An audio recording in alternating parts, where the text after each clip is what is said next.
Bismillahirrahmanirrahim. Assalamualaikum warahmatullahi wabarakatuh. Bersama saya Ibu Ani, mengampu mata kuliah Toksikologi Lingkungan. Pada kesempatan kali ini, Ibu akan sampaikan materi tentang daya uji bunuh. Sebelum kita lanjut ke materi, silahkan subscribe and like dan beri komentar di kolom komentar pada akhir sesi materi ini.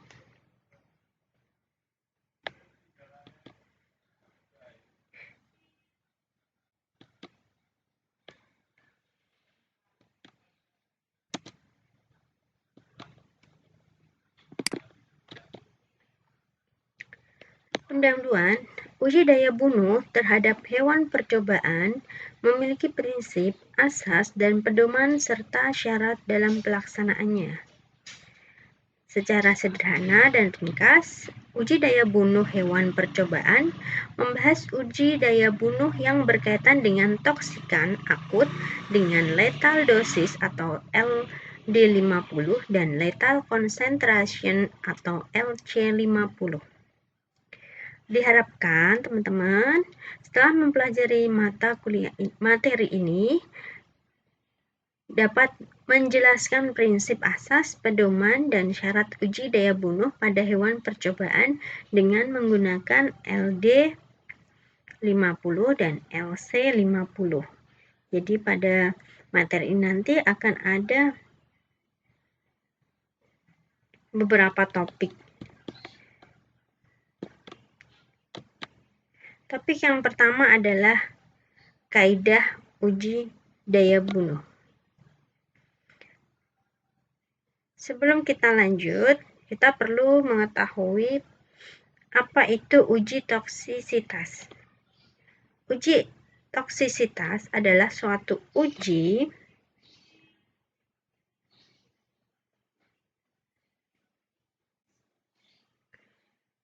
untuk menentukan potensial suatu senyawa sebagai racun, mengenali kondisi biologis atau lingkungan, munculnya efek toksik, dan mengkarakterisasi aksi atau efek. Asas uji biologi bagi toksisitas sebagai berikut. Menurut Harmita dan Mas Kun tahun 2006, asas dibagi menjadi dua, asas umum dan asas metodologi eksperimental toksikologi. Apa itu asas umum? Asas umum adalah asas yang beranjak dari pengertian toksikologi itu sendiri, di mana pada dasarnya toksikologi menyangkut suatu pemahaman tentang segala efek dari zat kimia pada organisme hidup. Mengingat postulat Paracelsus bahwa semua zat kimia berpotensi memberikan sifat toksiknya, di mana sifat toksik tersebut ditentukan oleh dosis. Oleh karena itu, berbagai uji toksikologi merupakan uji yang bertujuan menentukan kondisi-kondisi yang harus dipenuhi apabila suatu sel biologi dipengaruhi oleh zat kimia dan sifat dari efek yang ditimbulkan oleh zat kimia tersebut. Kondisi-kondisi tersebut adalah tergantung pada organisme dan lingkungan, sehingga pada kondisi tersebut terpenuhi pajanan dengan suatu teknobiotika akan menimbulkan efek dan aksi. Efek yang muncul akan bervariasi, tergantung pada berbagai faktor. Setiap interaksi toksikan dengan sel biologi pasti akan menimbulkan efek. Salah satu tujuan dari uji toksikologi adalah menentukan atau mendeteksi kapan efek tersebut muncul. Jadi dengan adanya asas umum ini kita akan tahu kapan munculnya sebuah toksik itu. Lanjut, efek tentunya akan bergantung pada dosis, potensial interistik dari toksikan, dan juga oleh lama kontak xenobiotika dengan organisme atau sistem biologik. Jadi, kebanyakan dari metode biologi yang telah dikembangkan dalam toksikologi umumnya merupakan hasil kebutuhan praktis untuk memperoleh suatu informasi tentang efek-efek zat kimia sejauh mereka ada kaitannya dengan kesehatan fisik manusia. Sehubungan dengan kemajuan ekonomi manusia telah diikuti oleh peningkatan jumlah bahan kimia yang mengakibatkan manusia dapat terpajan baik secara sengaja maupun tidak sengaja.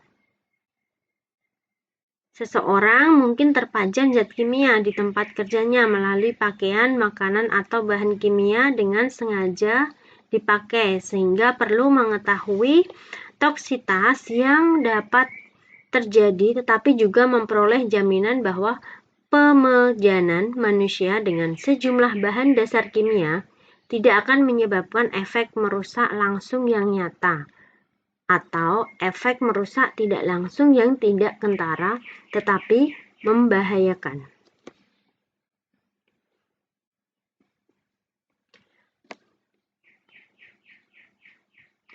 Konsekuensi segala zat kimia seperti bahan tambahan makanan, bahan pengganti makanan, atau obat perlu memperoleh sebanyak-banyaknya data toksisitas.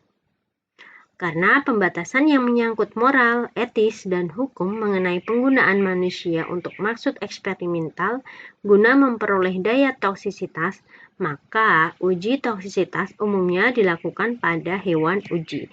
Jadi, berhubungan dengan moral dan etika secara hukum, maka uji toksisitas itu pada umumnya dilakukan pada hewan, bukan pada manusia. Dasar hipotesa ini adalah bahwa studi toksisitas dengan spesies yang sesuai memiliki nilai ekstrapolatif untuk manusia. Yang perlu diingat sebagai asas umum adalah bahwa terdapat banyak variasi dalam toksisitas yang ditimbulkan oleh zat kimia baik jangka pendek maupun jangka panjang di antara berbagai macam spesies hewan mamalia, meskipun evaluasi terhadap efek toksik dilakukan dengan sangat hati-hati. Dan evaluasi tersebut paling rasional dan dapat diterima untuk menetapkan kebanyakan tipe toksisitas dengan tujuan ekstrapolasi ke manusia. Namun, perlu ada pengecualian, utamanya ialah evaluasi yang agak tidak berhasil terhadap tipe toksisitas imunogenik. Dan sini ada yang mau ditanyakan? Jadi pada intinya asas umum ini menggambarkan bahwa asas toksisitas ini dilakukan untuk melakukan uji daya racun pada manusia, tapi percobaannya itu dilakukan pada hewan. Biasanya dilakukan pada hewan mencit atau tikus. Kita lanjut. Asas yang kedua yaitu asas metodologi eksperimental toksikologi. Asas ini didasarkan atas premis bahwa segala efek zat kimia atas jaringan hidup merupakan hasil reaksi kimia tersebut dengan suatu komponen biologi hidup atau hasil interaksi antara suatu bahan kimia tertentu dengan suatu komponen biologi.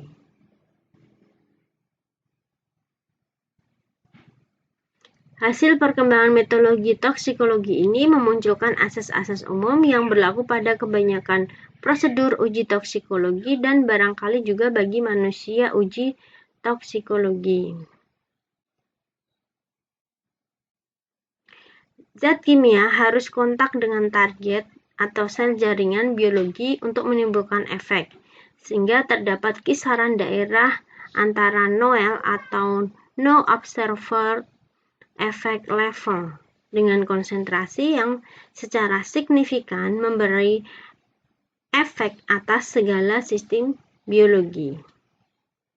Sel-sel biologi dalam berbagai macam spesies memiliki fungsi serupa dan juga jalur metabolik yang serupa. Pada umumnya dengan cara serupa akan dipengaruhi oleh zat kimia. Perubahan kecil yang terjadi pada struktur zat kimia mungkin sangat mempengaruhi aksi biologi yang ditimbulkan. Jadi pada asas eksperimental ini didasarkan pada efek dari zat kimia atas jaringan hidup. Kita lanjut, pedoman uji daya bunuh. Pada pedoman uji daya bunuh, terdapat 5 pedoman uji toksisitas menurut Weil tahun 72 dalam buku ajar toksikologi umum bersama Imade tahun 2006. Itu dikembangkan oleh Imade. Yang pertama, menggunakan satu atau lebih spesies yang secara biologi memperlakukan suatu bahan secara kualitatif mirip mungkin dengan manusia. Apa itu? Ya mencit tadi, tikus, menggunakan tikus yang sistem produksi tubuhnya itu mirip manusia. 2. Bila mudah dikerjakan, gunakan beberapa tingkat dosis dengan alasan aksi atau efek pada manusia dan hewan berkaitan dengan dosis. 3. Efek yang ditimbulkan pada tingkat dosis lebih tinggi bermanfaat untuk melukiskan kerja mekanisme aksi.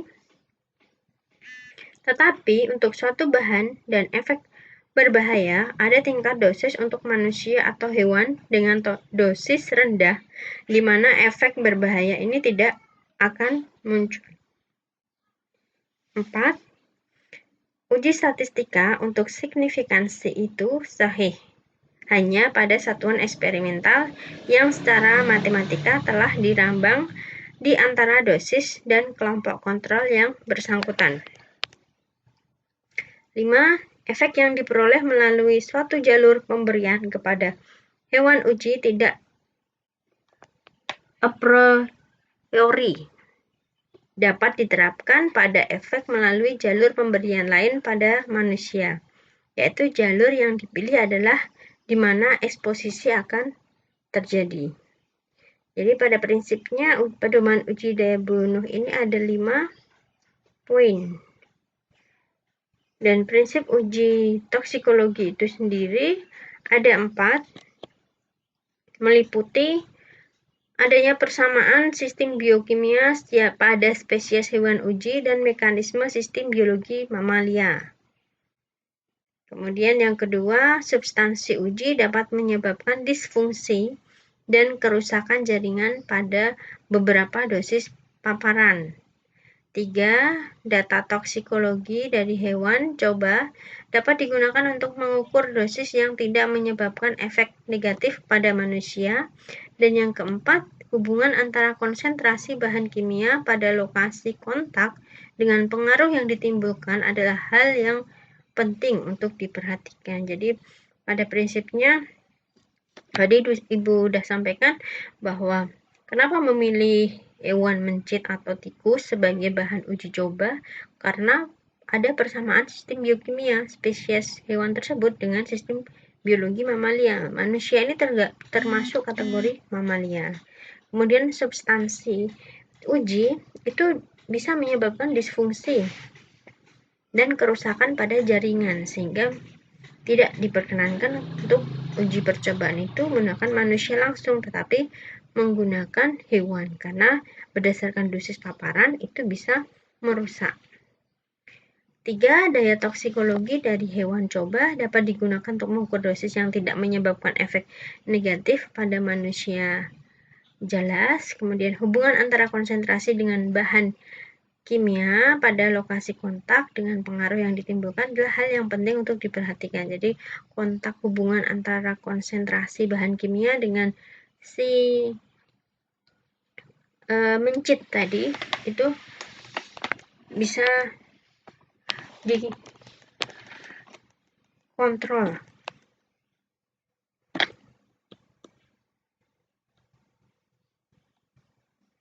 Nah, berikut tadi adalah materi pertama, topik pertama untuk uji daya bunuh. Selanjutnya adalah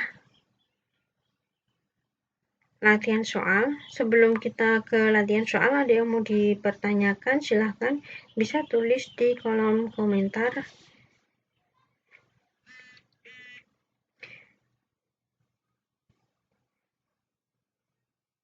Jadi pada intinya adalah uji toksikologi dan penelitian lainnya yang berkaitan dengan menilai keamanan atau resiko toksikan pada manusia. Idealnya data dikumpulkan dari manusia, namun hambatan etika tidak memungkinkan langsung melakukan uji toksitas pada manusia, sehingga memerlukan kaidah dalam pelaksanaan uji cobanya. Nah, dalam uji toksikologi ini umumnya dilakukan pada binatang. Bisa hewan bersel tunggal atau bersel kultur. Sedangkan kaidah uji daya bunuh meliputi ada asas, pedoman, dan prinsip dalam pelaksanaannya. Kaidah asas meliputi asas umum dan asas eksperimental. Asas umum mempertimbangkan moral, etis, hukum, sedangkan asas metodologi eksperimental di zat kimia yang digunakan dalam uji daya bunuh harus menimbulkan efek.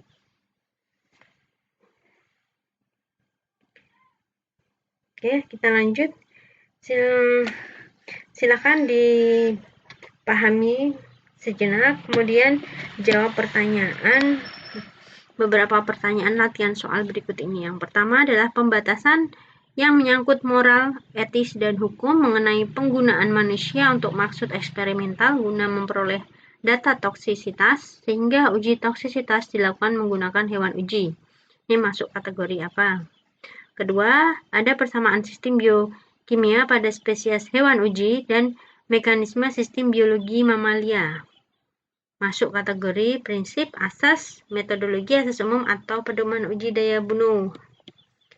3. Bila mudah dikerjakan, gunakan beberapa tingkat dosis dengan alasan aksi atau efek pada manusia dan hewan berkaitan dengan dosis. Silahkan dipilih. 4. Pada percobaan uji daya bunuh zat kimia harus kontak dengan target sel atau jaringan biologi untuk menimbulkan efek. Nah, gampang banget ini. 5. Uji toksisitas adalah suatu uji yang menentukan. Silahkan dipelajari.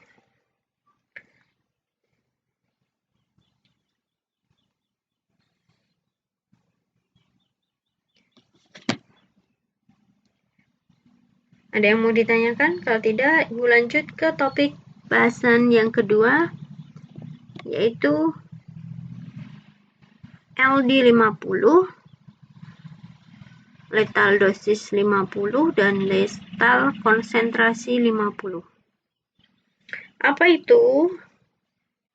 Letal dosis 50 yaitu dosis yang dinyatakan dalam miligram berat bahan uji per kilogram berat badan hewan uji yang menghasilkan 50% respon kematian pada populasi hewan uji dalam jangka waktu tertentu.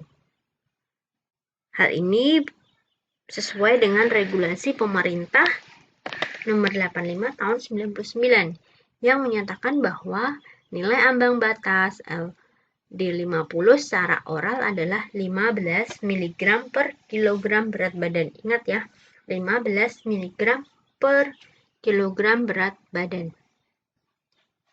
Sedangkan letal konsentrasi 50 atau LC50 adalah konsentrasi yang menyebabkan kematian 50% dari organisme uji yang dapat diestimasi dengan grafik dan perhitungan pada suatu waktu pengamatan tertentu. Misalnya, LC50 selama 48 jam, LC50 selama 96 jam, sampai waktu hidup hewan uji. Hal itu merupakan suatu perhitungan untuk menentukan keaktifan dari suatu ekstrak atau senyawa. Kita lanjut. Yang pertama kita bahas tentang letal dosis 50. Dalam letal dosis 50 terdapat beberapa batasan toksik. Di sini dibagi menjadi 5. Yang pertama adalah ekstrim. ekstrim toxic di mana LD 50 kurang dari sama dengan 1. Kemudian highly toxic di mana LD 50 sama dengan 1 sampai 50. Moderate toxic sedang itu adalah LD 50 sama dengan 51 sampai 500. Yang 4, slightly toxic itu LD 50-nya sama dengan 501 sampai 5000. Yang kelima, practically non-toxic. LD 50-nya dinyatakan dengan nilai ambang 5001 sampai 15000. Dan yang terakhir adalah relative harmless. Itu LD 50-nya lebih dari 15000. Jadi ingat ya, ada 6 batasan dalam LT50. Nah, sebelum kita lanjut, kita harus mengetahui bahan kimia beracun. Apa itu bahan kimia beracun? Yaitu bahan kimia yang dapat menyebabkan bahaya terhadap kesehatan manusia atau menyebabkan kematian apabila terserap dalam tubuh karena tertelan, lewat pernafasan, atau kontak kulit. Contoh arsen, triklorida, merkuri, klorida, kalium sianida, hidrogen sulfida, dan metanol. Dan perlu diketahui beberapa sifat dari bahan kimia yaitu explosive, oxidizing, extreme flammable, corrosive, dangerous for the environment, very toxic, irritant, toxic, highly flammable, dan harmful.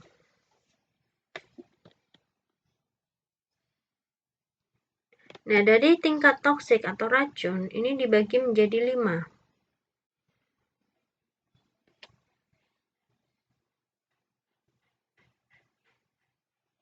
Yang pertama, amat sangat beracun dengan dosis 5-50 mg per kilogram berat badan.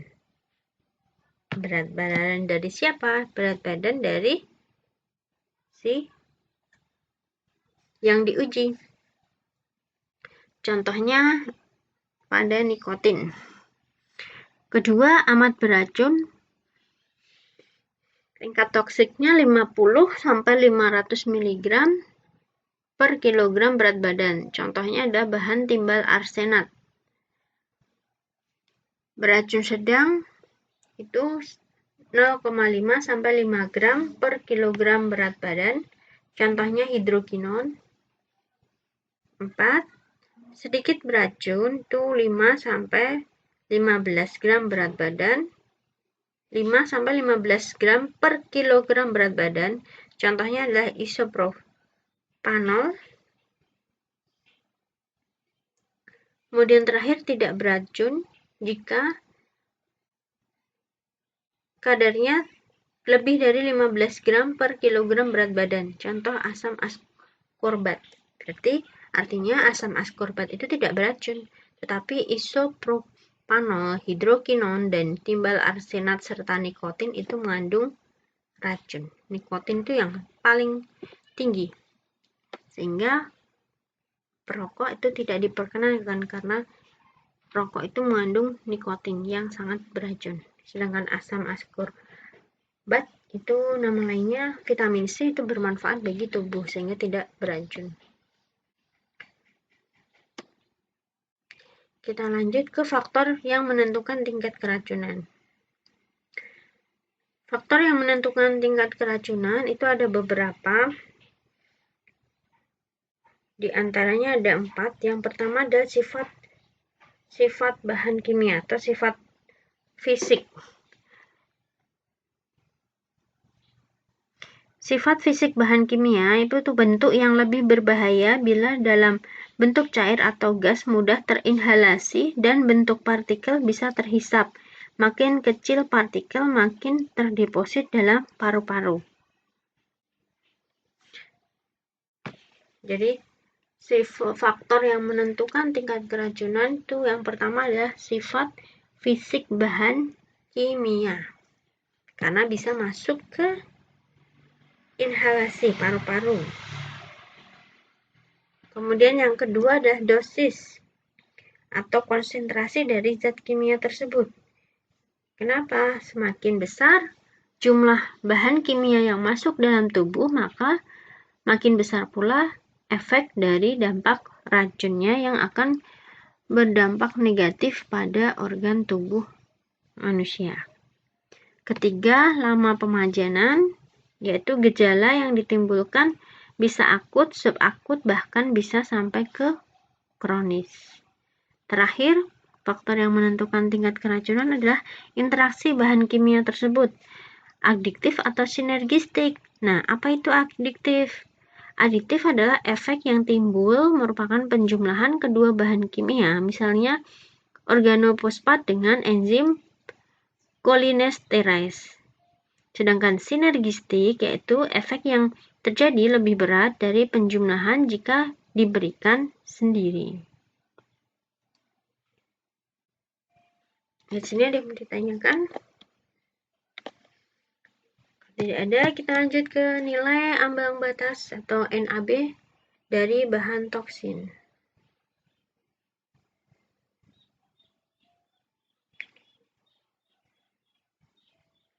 Nilai ambang batas itu penetapan secara akurat nilai ambang batas dengan tanpa memberikan suatu efek, tergantung pada beberapa faktor, yaitu ukuran sampel dan replikasi atau pengulangan pengambilan sampel. 2. Jumlah endpoint atau titik akhir yang diamati. 3. Jumlah dosis atau konsentrasi bahan toksik. 4. Kemampuan untuk mengukur endpoint. 5. Keragaman intrinsik dari endpoint dalam populasi binatang percobaan. 6. Metode statistik yang digunakan.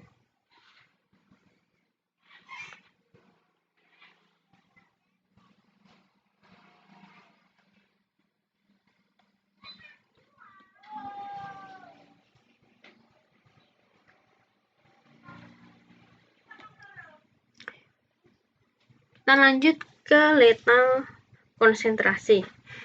Yang tadi adalah letal dosis, sekarang kita masuk ke letal konsentrasi. Dalam letal konsentrasi ada 3 cara utama bagi senyawa kimia untuk dapat memasuki tubuh. Yang pertama melalui inhalasi, yaitu paru-paru. Kedua melalui mulut.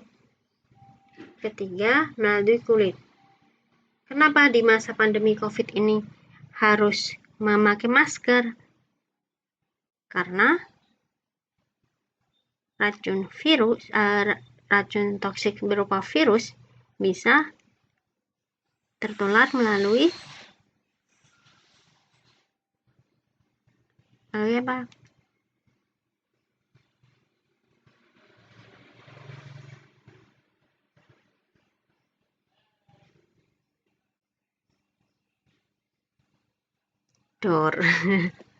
Ya, pandemi COVID atau virus itu bisa tertular melalui saat kita berbicara, bersentuhan. Nah, ini semua adalah proses-proses perpindahan senyawa dalam memasuki tubuh. Jadi, kecuali ya, paling berbahaya adalah saat memasuki paru-paru. Jadi, kalau sudah racun sudah sampai ke paru-paru itu akan sulit.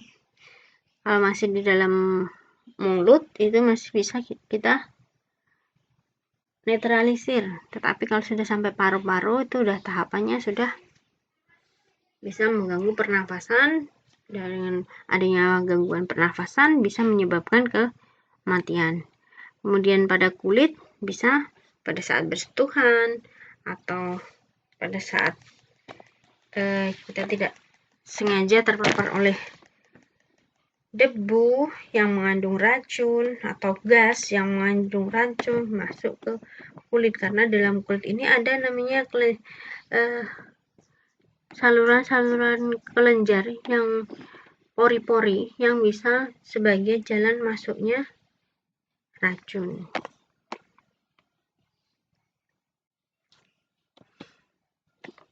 Nah, dalam letal konsentrasi perlu kita ketahui bahwa suatu konsentrasi mematikan adalah analisa secara statistik yang menggunakan uji Whole Effluent Toxicity atau disingkat WET untuk menaksir letalitas sampel effluent. 2. Konsentrasi effluent di mana 50% dari organisme mati selama dites LC50 digunakan sebagai pemenuhan titik akhir atau endpoint untuk tes Whole Effluent Toxicity pada tingkat akut. Dan menurut Mayer beserta kawan-kawan pada tahun 82, tingkat toksisitas dari ekstrak tanaman dapat ditentukan dengan melihat harga LC50-nya. Jadi, apabila harga LC50 lebih kecil dari 1000 mg per mililiter, maka dikatakan toksik atau beracun. Sebaliknya, apabila harga LC50 lebih besar dari 1000 mg per mililiter, dikatakan tidak toksik. Dan yang terakhir, tingkat toksisitas tersebut akan memberi makna terhadap potensi aktivitasnya sebagai antitumor. Semakin kecil LC50, maka semakin toksik suatu senyawa. Jadi kalau hasil ujinya LC50-nya kecil, itu berarti beracun. Tapi kalau besar, justru tidak beracun. Semakin kecil LC50, maka semakin toksik suatu senyawa. Lanjut ke klasifikasi lethal concentration. Berdasarkan kepada lamanya metode penambahan larutan uji dan maksud serta tujuannya, maka uji toksisitas diklasifikasikan sebagai berikut.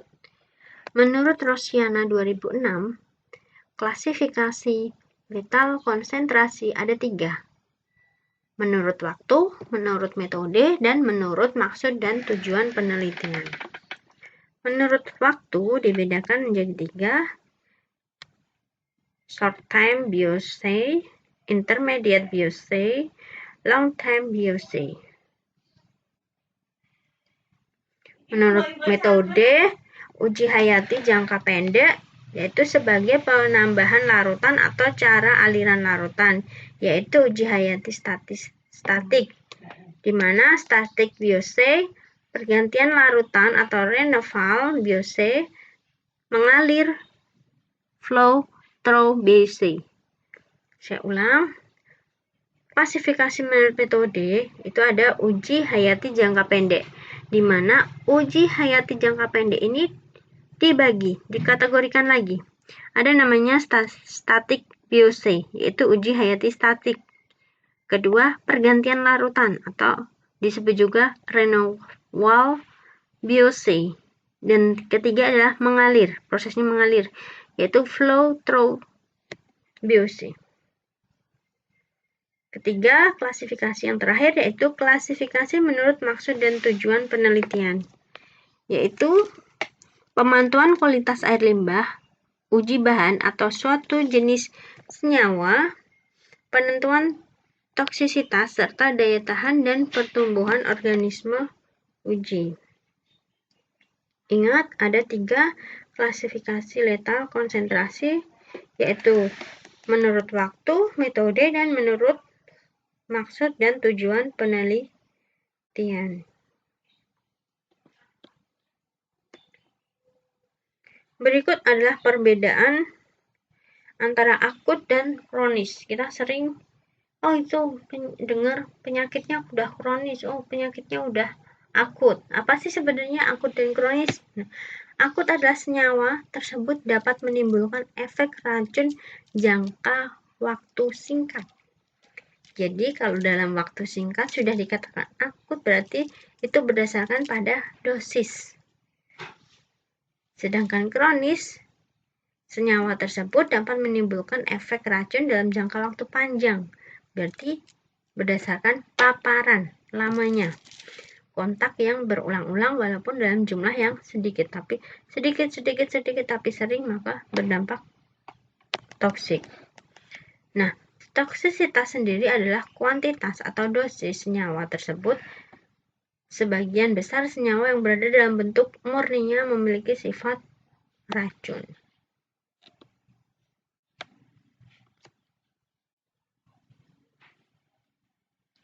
Bagaimana cara menguji statistik nilai LC50? Ada dua tahapan dalam penelitian.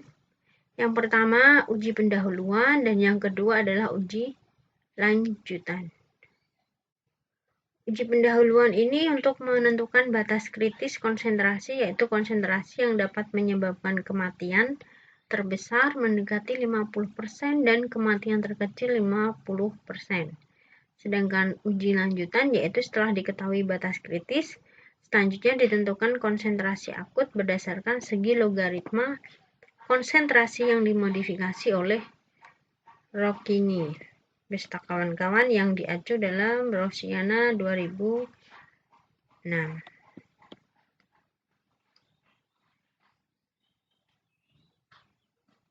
Berikut adalah kriteria toksisitas atau keracunan di perairan.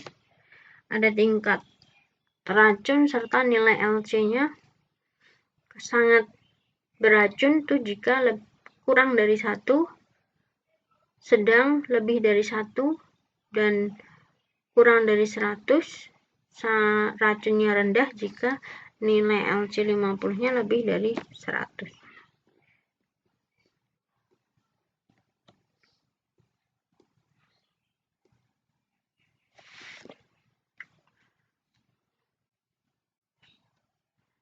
Berikut adalah analisa probit metode Bosvine-Nash, yaitu nilai toksitas atau LC50 dihitung dengan menggunakan metode analisa probit, di mana metode ini adalah langkah perhitungan pendugaan LC50 dengan cara melakukan perhitungan dengan A. probit empirik, B. probit yang diharapkan, C. probit yang dikerjakan, dan D. probit sementara.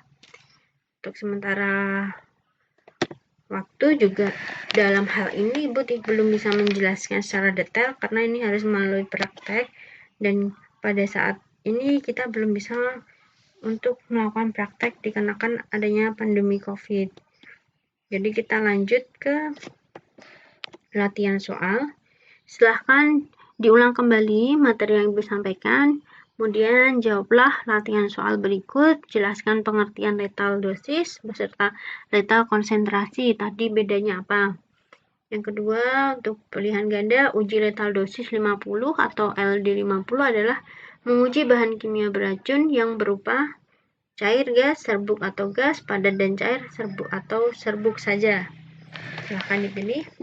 Kemudian yang nomor 2, pilihan ganda uji letal konsentrasi 50 adalah menguji bahan kimia yang beracun berupa, sama ya.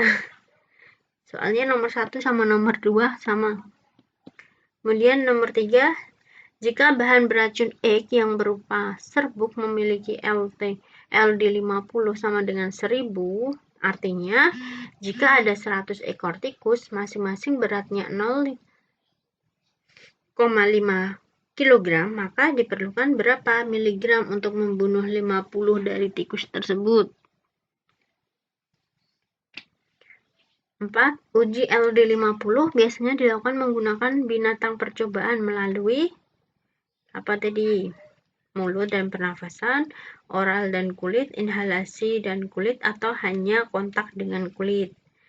Terakhir, uji LC50 biasanya dilakukan menggunakan binatang percobaan melalui, ini sama lagi, nomor 4 dan 5 soalnya sama lagi. Oke, terima kasih. Jangan lupa subscribe YouTube Pojok K3, kemudian bisa dicek IG, follow IG, atau jika ada pertanyaan bisa disampaikan di email nurani.learning@gmail.com. Untuk lebih lanjutnya, kita lanjutkan diskusi via aplikasi Edmodo. Demikian yang bisa Ibu sampaikan, kurang lebihnya mohon maaf. Mohon maaf jika ada background sound dari belakang. karena situasi di rumah, jadi mohon maaf sekali. Akhir kata, wassalamualaikum warahmatullahi wabarakatuh.